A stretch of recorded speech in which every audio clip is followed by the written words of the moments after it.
할렐루야. 네, 반갑습니다. 주일을 3일 동안 또 은혜 가운데 잘 지냈습니까? 오늘 날씨가 많이 추워졌죠.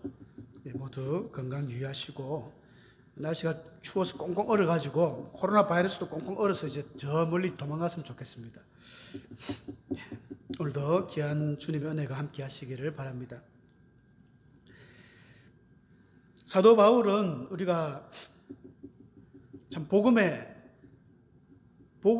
어떤 진짜 사람, 예수를 믿고 그 다메섹에서 변화된 이후로 죽을 때까지, 전성에 의하면 그 네로 황제에 의해서 순교당할 때도 이 참수를 당했는데 목이 3번 튀면서까지도 예수, 예수, 예수 그렇게 외치며 죽었다는 그런 이야기가 있습니다. 그만큼 평생을 주를 위해서 살고 죽을 때까지 예수님이 살았던 정말 위대한 바울이죠. 그래서 바울의 이 사도행전은 사실은 14장부터 13장부터 지난주부터 해서 바울의 어떤 복음 전도에 대한 이야기가 사도행전 끝까지 다 기록되어져 있습니다. 사실은 이 사도행전의 어떤 그 다니는 여행 그 기록이 있지만은 그 중간중간에서 편지를 다 적었거든요. 그 편지가 이제 뒤에 놓는 전부 신약의 서신서들입니다. 데살로니가서를 쓰고 고린도서를 쓰고 뭐 빌립보서, 에베소서 다 썼기 때문에 바울의 총 인생이라고 볼 수 있습니다. 그 중에 오늘은 이제 로마의 그 바울의 두 번째 전도 여행 이야기입니다. 바울의 전도 여행을 간단하게 제가 도표를 하나 만들었습니다. 1차 전도 여행과 2차 전도 여행은 보통 뭐 AD 한 40년경에 시작되었을 것이다. 그리고 3차 전도 여행은 AD 한 50년경, 그리고 60년경에는 이제 로마로 호송되어서 네로 황제 때 죽었을 것으로 봅니다. AD 70년 이전에 죽은 것이 확실하거든요. 70년 때 예루살렘이 멸망하는 역사가 있는데 그때까지 바울이 등장 안 하기 때문에 그 전에 죽은 것으로 이렇게 보고 있습니다. 우리가 1차 전도 여행에는 지난 시간에 우리 바나바와 함께 복음을 쭉 전했는데 걸어 다니면서 했죠. 육로로. 맨 처음에 그 구브로, 키프로스라는 섬으로 갈 때는 배를 탔지만 거의 이렇게 걸어 다니면서 복음을 전했습니다.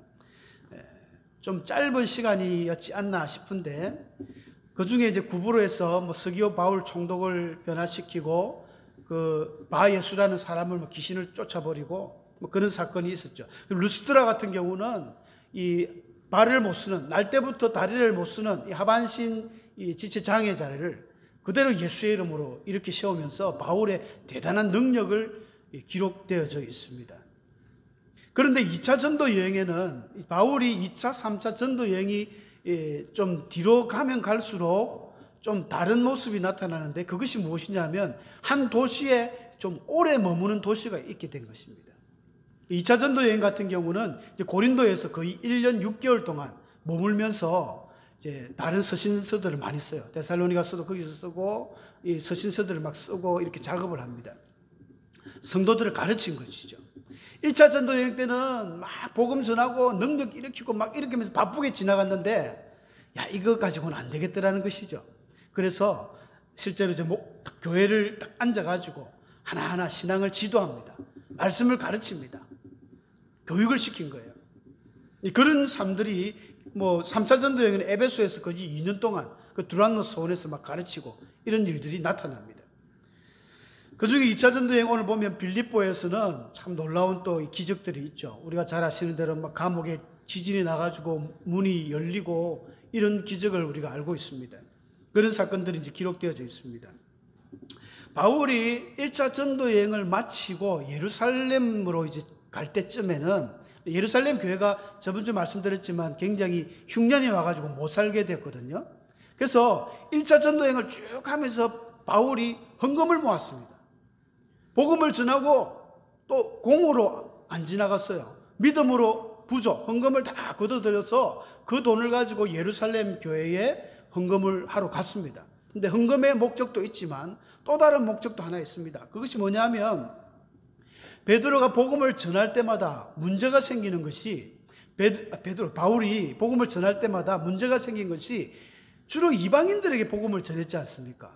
바울은 처음 부름받을 때부터 하나님이 이방의 사도로 이방인들과 임금들에게 전하는 나의 택한 그릇이라 했기 때문에 복음을 막 전하다 보니까 할례의 문제가 겹쳐지게 되었습니다. 유대인들은 난지 8일 만에 그 남자들에게는 할례를 행했거든요. 형식상 할례지만 사실은 이 할례라는 것은 강력한 율법을 의미합니다.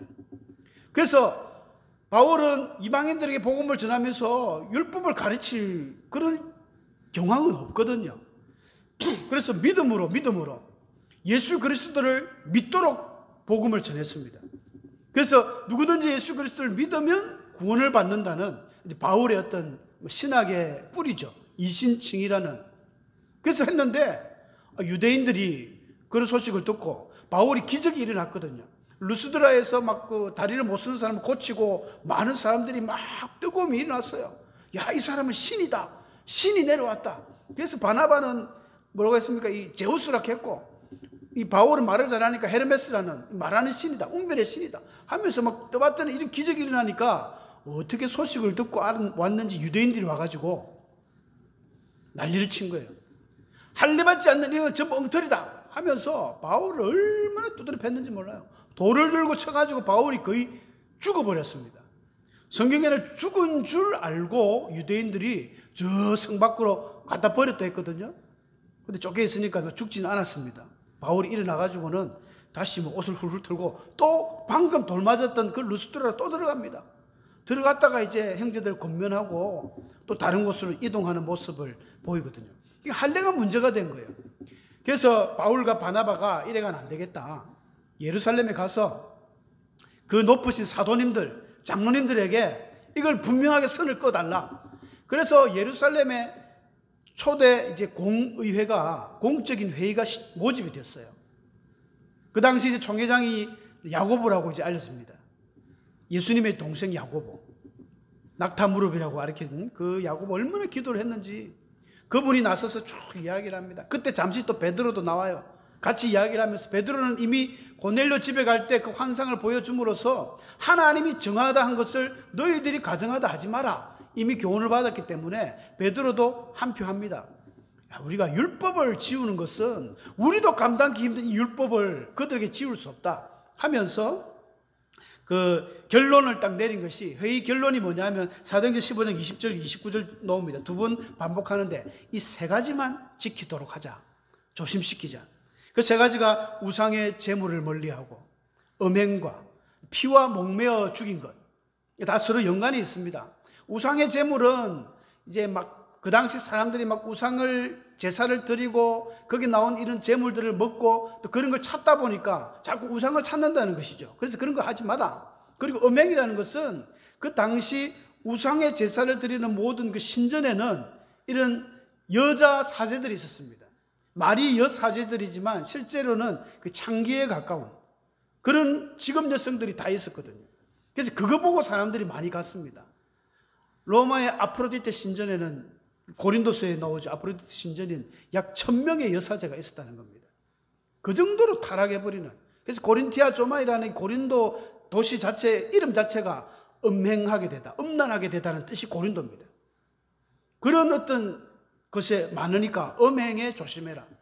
그 다음에 목매어 죽인 것은 이 동물을 죽일 때 예전에 우리나라도 뭐 그런 이야기, 시골에 가면 개를 이렇게 매가지고 나무에 달아가면 개 패듯이 패서 이제 그래야 살이 연하다면서 그래 죽여가지고 많이 먹었지 않습니까? 근데 목을 매면 동물이 피가 밖으로 안 나갑니다. 몸속에서 피가 응고되는 거예요.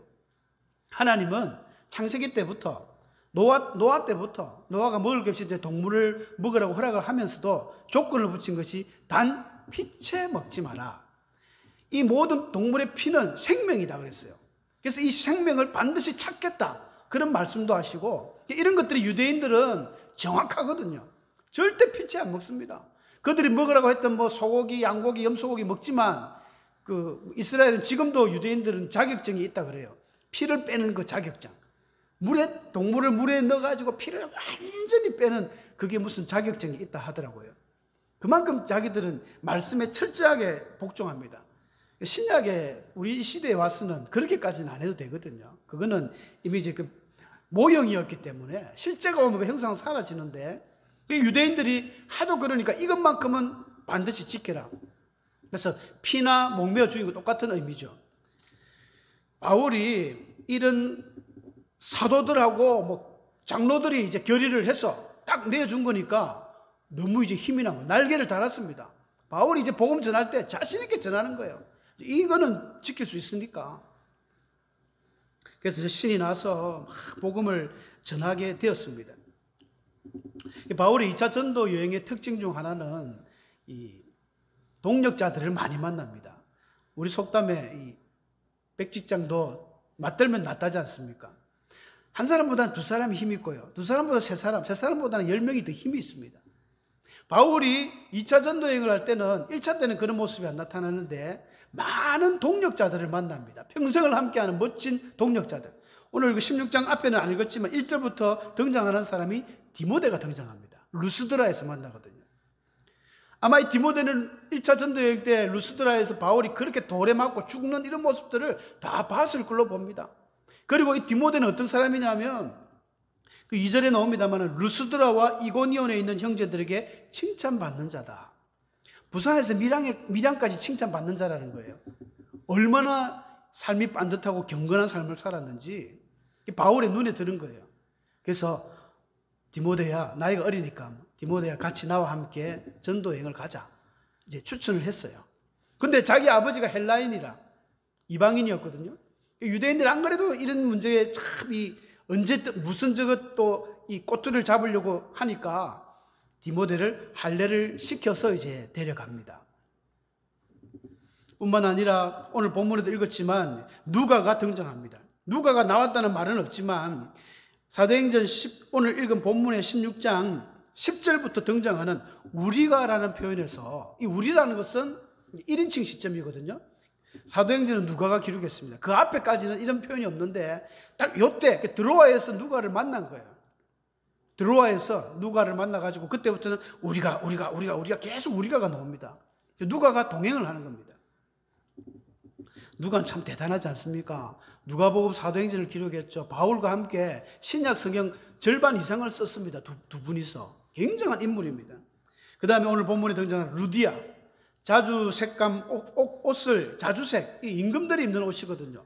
굉장히 귀족들이 입는 비싼 옷입니다. 이런 옷을 국제적으로 파는 큰 손입니다. 루디아가. 이 사람을 또 하나님께서 변화시켜서 만나게 됩니다. 그 다음에 브리스길라, 아굴라, 고린도에 가서 또 만나고 이런 사람들 다 만나는 것이죠. 근데 디모데 이야기를 조금 더 하면 디모데가 아버지가 헬라인이라 했지 않습니까? 이방인입니다. 유대인들은 어머니가 누구냐에 따라서 굉장히 중요하게 보는데 디모데가 루스드라에서 이고니온까지 칭찬받는 사람, 사실은 참 대단한 겁니다. 이게 디모데 후서 1장 5절에 그 바울이 이런 디모데의 믿음을 칭찬하면서 하신 이야기가 이 믿음은 너의 믿음은 이 훌륭한 믿음은 네 아버지에게서 온 것이 아니고 너희 할머니, 외할머니, 외조모 로이스하고 엄마 유니기를 통해서 이 믿음이 난 것이다. 외가를 탄 것이다 했거든요. 이방인이에요, 사실은. 이방인이지 않습니까? 아버지가 헬라인이고 우리는 많은 사람들이 환경을 탓할 때가 많습니다. 우리 아버지가 너무 술꾼이고 아버지가 엉망 그런 삶을 살았기 때문에 나도 똑같이 한다는 거예요. 부전자전이다. 사실은 이해는 가고 공감은 가지만 그 환경 탓하면 안 됩니다. 그 사람 그렇게 환경 탓하면 어디에 가든지 환경을 탓할 수밖에 없습니다. 이방인들 중에도 이런 보석 같은 믿음이 얼마나 많은데요. 디모데 나왔죠. 우리 구약시대 때 우리 목사님 지난주 설교하셨던 룻 같은 사람. 모압 여인인데 얼마나 훌륭한 믿음입니까? 여리고성의 그 기생 라합도 그렇죠. 아람 나라의 나만 장군도 그렇죠. 신약시대 때는 또 스로보니게 여인. 예수님이 자녀들에게 내가 떡을 주려고 하지 개들한테 주려고 오지 않았다. 그렇게 진짜 개무시를 했는데 그 여인이 옳습니다. 그러나 개들도 주인의 상에서 떨어지는 부스러기를 먹지 않습니까? 예수님이 감동을 받아버렸죠. 가버나움의 백부장, 원격 믿음, 고넬료 이런 사람들이 있습니다. 이런 사람들은 환경이 안 좋았지만 믿음 생활을 잘했다는 것입니다. 우리 성도님들이 정말 새겨드려야 됩니다. 환경을 한번 탓하기 시작하면 우리 교회는 뭐가 안 좋아서 그렇다. 우리 교회는 뭐가 바쁘다. 장로님들이 시원찮다. 집사님들이 권사님들이 시원찮다. 더 나아가서 목사님이 시원찮다. 여러분, 뭐 인간 세계가 어떻게 완벽할 수 있겠습니까? 부족함은 다 있습니다. 근데 부족할 때, 내가 약할 때 곧 강함이랬기 때문에 다 좋으면요 안 됩니다. 오히려 실패할 확률이 많아요. 문제는 자꾸 환경을 탓한다는 것입니다. 우리 환경 탓해서는 안 됩니다. 우리 성도님들은 있는 그 환경을 진실로 감사하면서 내가 부족한 걸 더 기도하는 그런 지혜로운 성도님들 되시기를 축원합니다. 성령께서 바울이 2차 전도 여행할 때는요 철저하게 간섭을 하셨습니다. 1차 전도 여행 때는 바울이 어떻게 보면 자의적으로 자기가 가고 싶은 곳으로 갔어요. 그런데 2차 전도 여행할 때는 하나님이 안 돼! 막기도 하고 또 보내기도 하셨습니다. 바울은 1차 전도 여행했던 그쪽을 향해서 좀 다시 한번 가보려고 이 아시아 지역에 했는데 오늘 우리가 사는 아시아 대륙이 아닙니다. 어떤 성도님들은 이 아시아로 복음이 먼저 왔으면 우리가 유럽보다 더 잘 살았을 것인데 이렇게 하는데 어디 가서 그런 소리 하면 안 됩니다. 미련한 소리입니다. 교회 목사님 욕보이는 행동입니다. 성경에는 그 아시아는 이제 오늘날 터키의 그 남쪽 소아시아 지역이라고 그러죠. 요한계시록에 등장하는 7교회가 있는 그 지역입니다. 그게 소아시아라는 땅 이름이 있어요. 원래 이 이아 붙는 것이 헬라어로 땅 이름입니다. 사시아, 그 다음에 비두니아, 갈라디아, 가파도기아, 이아가 붙는 거예요. 전부 다. 아카이아, 다 이아는 땅 이름을 이야기합니다. 소아시아의 그 땅에 가서 자기는 복음을 전하려고 했는데 하나님이 성령께서 막으셨다는 거예요. 안 된다. 전하지 못하게 했어요. 그래서 부르기아 갈라디아 땅을 지나가지고 무시아라는 땅에 딱 갔는데 다음에 지도를 한번 보여드릴게요. 그 무시아에서 또 바울은 동쪽으로 올라가랬어요. 동쪽으로 비두니아 쪽으로 가서 복음을 전하려고 하니까 하나님이 또 한 번 막는 거예요. 안 된다. 그거 안 돼. 참 바울이 난감하죠. 사랑하는 성도, 우리가 우리 잠언서 16장 9절에 그런 말씀이 있지 않습니까? 사람이 마음으로 자기 길을 계획할지라도 그 길을 인도하시는 분은 누구시다고요? 하나님. 내가 아무리 뜻을 세우고 계획을 세워도 막힐 때가 있습니다. 바울은 어쩌면 1차 전도 계획을 한번 했으니까 좀 자신이 있었을지도 모릅니다. 그래서 계획도 세우고 했을 텐데 하나님 다 막아버린 거예요. 우리 인생도 그렇지 않습니까? 내가 어떤 계획을 세우고 잘 나가다가 어느 순간에 갑자기 막혀버리는 경우가 있습니다. 우리는 몰라요. 왜 이런 일이 생기는지. 코로나 때문에 지금 온 나라가 힘들고 우리 성도님들 힘들고 특히 사업을 하시거나 가게를 운영하시는 분들 더 힘듭니다. 왜 이런 일이 생겼나? 우리는 잘 모릅니다. 우리는 잘 몰라요. 그런데 우리가 꼭 기억해야 될 것은 내가 지금 처한 이 상황은요 하나님의 최선이라는 것을 기억하셔야 됩니다. 그걸 부정해서는 안 됩니다. 내가 지금 처해 있는 상황은 하나님이 나에게 베풀 수 있는 최선의 그 상황이라는 것입니다. 그리고 반드시 시련은 있어도 이 시련은 반드시 이겨낼 수 있습니다. 하나님이 함께 하시면 반드시 극복할 수 있습니다. 대표적으로 욥도 그랬지 않습니까? 이해할 수 없었습니다. 그 집안이 쫄딱 망하고 병이 오고 그럴 때 그 가장 친한 친구들도 몰랐어요. 엘리바스하고 소발 빌다시 와가지고 이야기했지만 욥의 마음만 끌었지 아무도 그걸 몰랐습니다. 욥도 몰랐습니다. 그런데 나중에는 어떻게 됐습니까? 하나님이 갑절로 부어주시잖아요. 그래서 성경에 보면 야고보 사도가 1장 2절에서 그런 말씀을 하셨습니다. 너희가 여러 가지 시험을 만나거든. 각색 모양으로 우리에게 이런 시험이 옵니다. 시련이 옵니다. 없지는 않습니다. 반드시 옵니다. 없어도 또 앞으로 올 것이고 이 시련이 올 때 너희가 기억해야 될 것은 온전히 기쁘게 여기라. 짜증내지 말고 신경질 내지 말고 미치겠네 돌아버리겠네 내가 죽겠네 이러지 말고 기쁘게 여기라는 거예요. 왜냐하면 맷집이 좋아집니다. 다른 말로 인내심이 생긴다는 거예요. 여러분 싸움을 잘하는 사람은 어떤 사람이 싸움을 잘합니까? 잘 때리는 사람이 싸움을 잘하는 것이 아니라 맞고도 잘 케어 안 되는 사람, 잘 쓰러지지 않는 사람이 싸움을 잘하는 사람입니다. 우리가 자꾸 어려운 일을 당하고 시련을 당할 때에 끝까지 인내하고 하면 그래 시련아 환난아 내게 오너라 시련아 내게 오너라 누가 그리스도의 사랑에서 나를 끊을 것이냐. 바울처럼 막 담대하게 나가면요, 나중에 시련이 항복합니다. 성경에서 가르치는 바죠. 그래서 인내를 온전히 이루면 그 사람은 퍼펙트한 사람, 구비하고 온전한 사람이 된다고 이야기하고 있습니다. 하나님께서 바울의 가는 길을 자꾸 이렇게 막으시더니 이번에는 그 무시아를 지나서 이제 드로아까지 왔어요. 드로아는 항구입니다. 바로 이제 배를 탈 수 있는 항구인데 그까지 갔다가 서쪽 끝이거든요. 바울은 자꾸 오른쪽으로 가려고 했지만 하나님 서쪽으로 몰아갔어요. 거기서 하나님이 환상을 보여줍니다.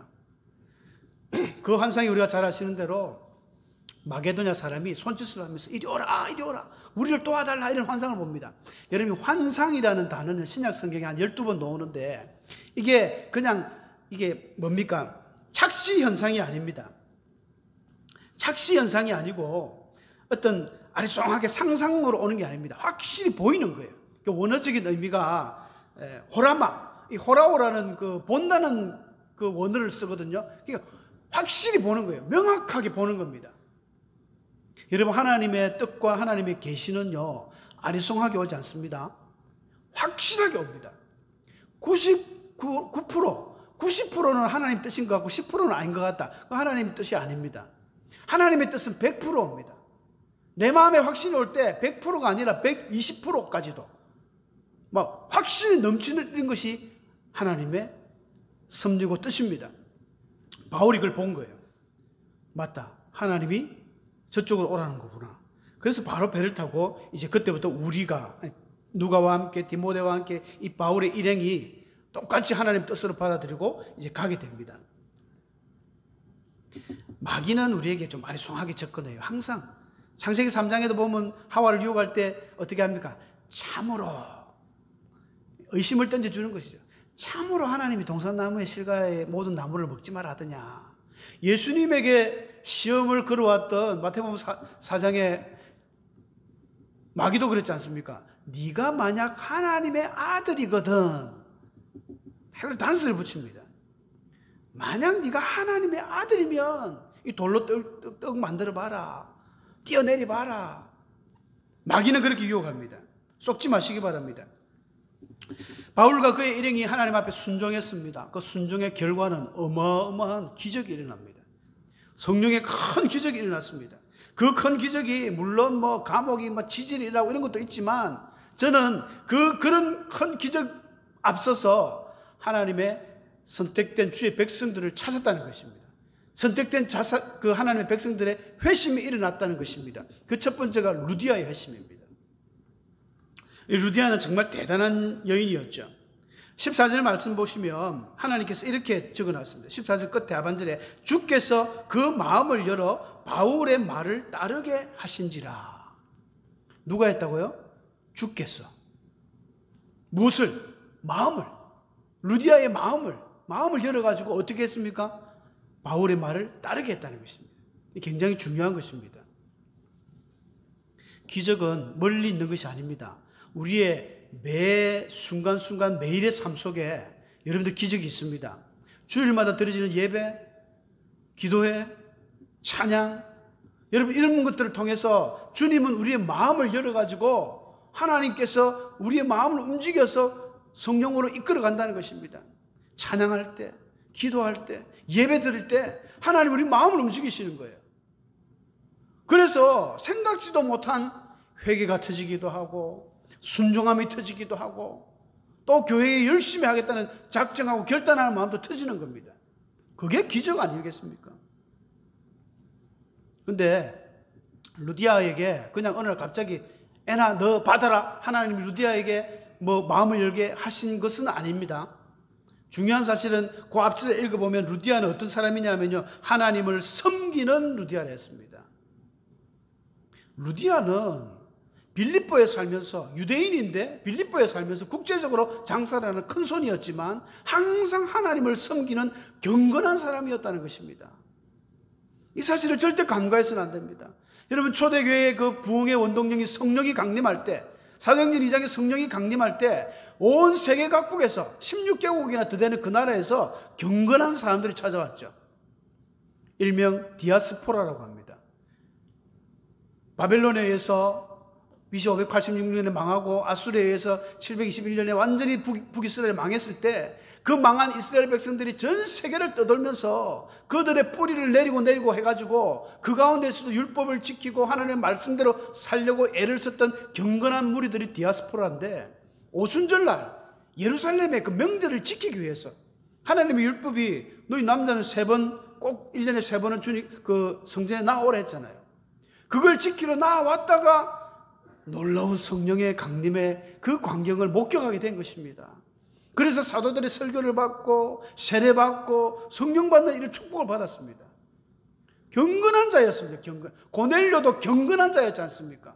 경건하니까 베드로를 통해서 그 가족과 온 식구가 변화되는 복을 받았다는 것입니다. 루디아도 마찬가지죠. 그래서 루디아도 그 식구들이 다 받게 되고, 뿐만 아니라 이 빌립보 간수장도 마찬가지지 않습니까? 바울이 참 고난이 왔습니다. 잘하려고 하는데 시련은 또 와요. 큰 기적을 앞두고 시련은 있습니다. 그 시련 속에 저 많은 그 귀신을 쫓았더니 그 주인이 말이죠, 막 고발을 했지 않습니까? 고발을 했는데 로마법에 사람을 재판을 하고 이제 변호사를 들고 이래가지고 서로 이게 잘잘못을 따지고 이래야 되는데, 아마 저 많은 귀신의 그 주인 포주죠. 포주하고 이 공권력이 결탁되어 있었는지 묻지도 따지지도 않고 바로 때렸습니다. 채찍으로. 로마인들의 채찍은 끝에 납이 있어서 한 대 맞으면 살점이 뚝뚝 떨어져서 피가 바로 터집니다. 바울이 그걸 맞았어요. 신라도 맞았습니다. 우리 강병주 집사님 수술해가 손가락이 얼마나 아플까요? 이 살점이 떨어지 나가고 이런 게 얼마나 아픕니까? 그래가지고 감옥도 그냥 감옥이 아닙니다. 깊은 옥이라 했기 때문에 지하 감옥이에요. 한 지하 감옥. 사형수들이라는 그 감옥에 둘을 쳐넣어가지고 발에는 찾고 그 춘향이처럼 말이죠. 그걸 발에 도망 못 가게 발에다 잠금을 해놓은 거예요. 얼마나 아팠을까요? 얼마나 또 우리 같으면은 그 환경을 탓해버리면 내가 복음 전하려고 했는데 이게 뭐하는 꼴이냐. 집에 가버려야 되겠다. 그만둬야 되겠다. 이럴 수 있는데 바울은 기도를 했습니다. 그 순간에도 기도를 한 거예요. 그래, 하나님의 뜻이 있겠지. 분명히 하나님의 섭리가 있겠지. 우리를 이곳까지 환상을 통해서 불러주셨는데 이렇게 그냥 끝을 냈을 뿐은 아니야. 확신 가운데 믿음으로 기도를 하니까 마음이 평안해지고 찬양이 터지는 거예요. 찬송이 터지는 겁니다. 기도를 해서 내가 치료가 되면 찬양이 터집니다. 입술에 찬양이 터집니다. 불평불만이 아니라 감사와 찬양이 나오는 거예요. 그렇게 하니까 기적이 일어났잖아요. 갑자기 지진이 일어나면서 문터가 막 진동을 하고 착고가 막 스스로 열려버리는, 간수장이 전부 다 도망간 줄 알고 자살하려고 하다가 바울이 잠깐 우리 여기 그대로 있다. 죽지 마라. 간수장이 깜짝 놀라서 선생님들이요, 내가 어떻게 하면 구원을 받겠습니까? 아주 진실한 고백을 했을 때에 바울이 뭐라고 이야기했습니까? 사도행전 16장 31절. 우리 참 이 중요한 말씀인데 이런 거는 우리 암송하셔야 됩니다. 다 같이 한번 앞에 보입니까? 읽어보겠습니다. 시작. 주 예수를 믿으라. 그리하면 너와 내 집이 구원을 받으리라. 저와 여러분들도 예수님을 믿어서 우리 온 가정이 구원받은 줄로 믿습니다. 이게 중요합니다. 우리에게 수많은 환난도 있습니다. 시련도 있습니다. 그때마다 우리가 인내하면서 나아가면 하나님의 기적이 반드시 일어납니다. 하나님은 하나님의 백성을 반드시 망하게 하지 않습니다.